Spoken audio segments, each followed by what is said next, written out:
푸른 호수의 주인공 안토니오는 참 특이한 케이스의 불법 체류자입니다.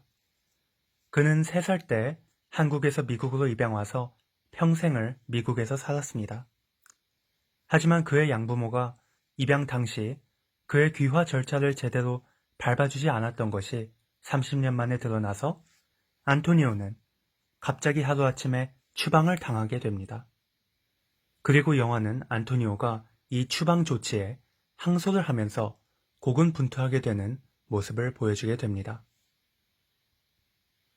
이 푸른 호수라는 영화를 보면서 저는 3가지 지점에서 놀랐습니다. 일단은 미국 정부가 안토니오와 같은 사람들을 철저하게 이방인으로 대우하는 방식입니다. 안토니오가 추방 조치에 항소하려 하자 변호사는 그를 말립니다.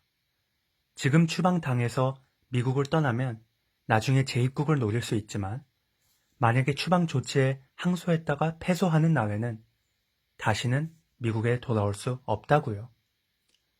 하지만 안토니오는 임신한 아내와 어린 딸을 두고 다른 나라로 갈 수 없었습니다.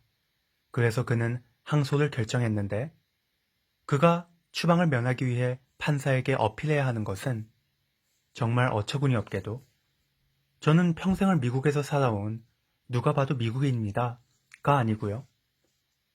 저는 미국 사회에 도움이 되는 인물입니다 라는 것입니다.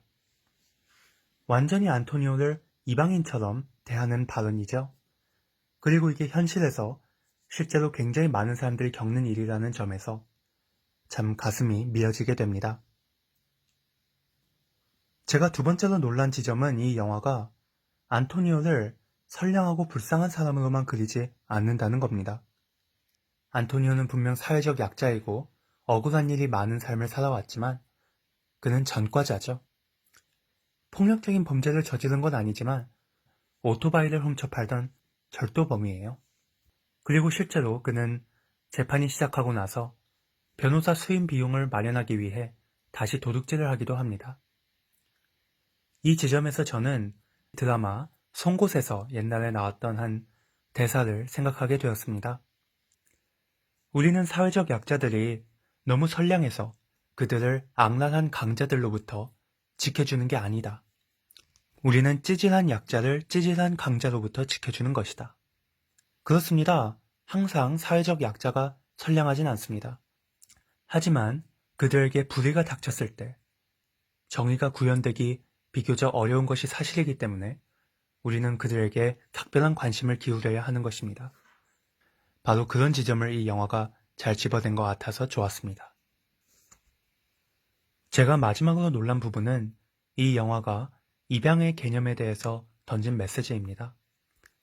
안토니오는 입양됐습니다. 그 말은 안토니오를 낳아준 부모가 안토니오를 끝까지 키우지 못했다는 얘기죠. 그럼 어떤 사람은 안토니오가 부모에게 버려졌다고 생각할 수 있습니다. 하지만 사실 안토니오는 버려진 게 아니라 지켜진 거였죠. 안토니오의 엄마가 안토니오를 낳기로 결심한 것도, 낳은 다음에 입양을 보내기로 결심한 것도 모두가 안토니오를 지킨 선택입니다.